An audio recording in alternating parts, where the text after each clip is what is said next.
like me because they know I'm going to be real all the time with them. If I try to listen to Gerald music, Gerald said, Dad, that ain't cool. Don't even try to do that. Be you, right, Gerald?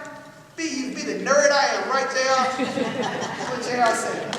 Be you, but I respect you, he said. I respect you for being you. And I don't want you to compromise me, Dad. And that's what he said. I want to know the truth, and I'm going to give you the truth, Gerald. Let's go back to Rick and Ruler. We're going to learn something. We're going to learn things in the out of here. They said, first, that's what we can learn from the Rick and Ruler. He does everything that doesn't cost him too much. As long as he's comfortable, in this story, the Rick and Ruler did it that didn't cost him too much. You do anything as long as it doesn't cost you too much. And this is our life. If it costs us something, if it inconvenience us, then we got excuses. But like the rich young ruler I have later on. So follow the passage. He focused on man's relationship and not his relationship with God. He was more concerned about how others saw him than what God saw him. You say, how did he get that? Because he talks about everything that he had kept. He does not commit adultery. He does not do that. If you know the 10 Commandments, he kept 5 of the commandments that deal with man relationship. The only relationship he didn't talk about was do not covet. But on the other 5 he mentioned, they're your relationship with man. He did not talk about relationship with God in the 10 Commandments. 4 of the 10 Commandments talk about God, relationship with God. Other 6 talk about your relationship with man. So your ruler, he compared himself to what others were doing and not what Jesus was doing. You got to give it back. You got to give it back. He judged himself according to man's standard, not Jesus' standard.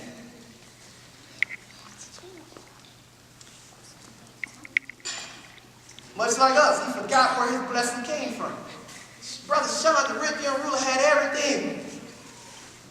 But he forgot who gave it to him.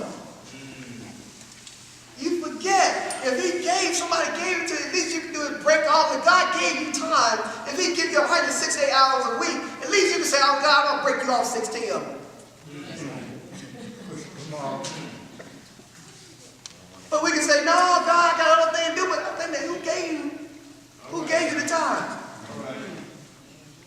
Who gave you the time to break off? It's not your time.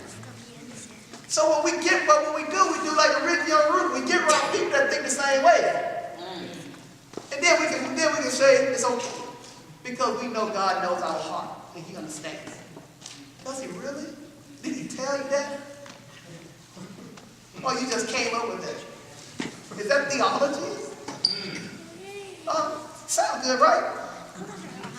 Right, but I want you to show me that it's okay that you not to give God his time and he's okay. All right. I just want you to show me scripture where it says, okay, don't give God his time and it's okay.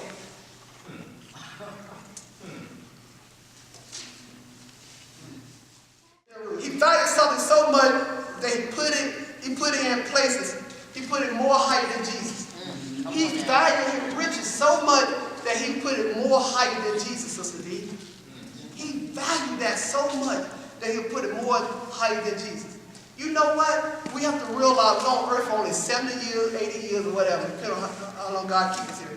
But you got eternity in heaven. And we value here more than we value there. Temporary, Brother Jay. It's all about man relationship. God has never made you upset. People make you upset all day long, up and down. But we value here than we do there. And you say, how do you do that? Because it's not what you say. It's what you do. You say, how you know? I don't know. God knows. And don't bother me. He chased his treasure on earth. He chased his treasure on earth. Brother Steve, he invested everything on earth. Everything he does, Brother Steve, will focus on earth. So that's what we do. We chase our treasure here on earth and in heaven. We have to get to the point that we have to start chasing the things of heaven first and then put our things second. saw feedback and got it. He asked Jesus how he was doing. He didn't like the answer, but he saw feedback. What I want you to do when you go home tonight, ask Jesus how you doing.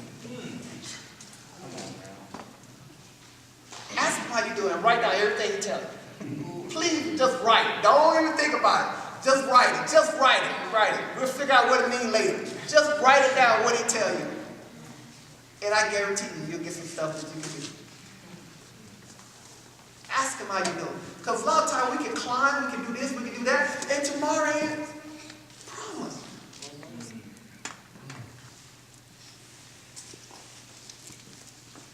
One thing the rich young ruler did good too. He subscribed to the doctrine of being good. Because here's the philosophy that we got, Brother William. We think that as long as we don't do this, we don't do that, we don't do that, we don't do that, we don't do this, we do that, we're good. The Bible doesn't talk about good people going to heaven. It talks about saved people going to heaven. Amen. They don't talk about good people going to heaven. The rich people say, I went to church, I went to Sunday school, I went to Bible school, I went to choir practice, I went this, and that. Jesus said, you still got to do something. He didn't want to lose his life. The rich young ruler didn't want to give up his life. He didn't trust God for a better life. In other words, Jesus told him basically, give up this life you got. Sell everything you got. Sell everything that belongs to me. And follow me. Now if I gave it to you, and I told you to sell everything I got, everything I gave you and follow me, what's so hard about that? If I gave it to you from the beginning. He basically said, put everything down, man. I gave you this, put this down and follow me. Do you think I'll get some more? But really you will say, no, I'm going to stay with this right here. This is good. You go ahead, Jesus, I'm good. And that's what we're saying. Jesus, you go ahead, I'm good. You go ahead and witness, Jesus, I'm good. You'll go to church today, I'm good. Jesus said, follow me. No, I'm good. Don't bother me. When I get in trouble, Jesus, I will call you. Amen. Jesus, I'm right where I am. Jesus said, you need to grow. Get close to me. No, I'm good. Trust me. I am good. My life is good. Don't ask me to go to another level. All right. Don't ask me to move. Don't ask me. I'm good. And trust me, when I leave it today, I'll be even better. But don't ask me to go to the next level. Don't ask me to do something. Don't ask me to change. Because I'm good. I'm good. I'm in heaven. I'm in heaven, Jesus. If I die today, I'm doing good. I'm in heaven. That's all I want to do is get in. I'm really trying to follow you. You told me the secret is all I got to do is confess my sins. Jesus, I confess them. I'm in. Hallelujah. Y'all go ahead. That's where you live. Yes. You're right. It may be funny, but that's where we live. People say, we ready to do church stuff? No! I'm saved.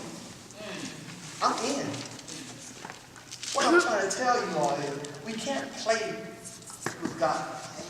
He knows the heart of us. He knows, we can't deceive ourselves. He knows the heart. He knows our excuses. He knows my excuses. He knows my reasons. He knows my flaws. He knows all that. I need to be real.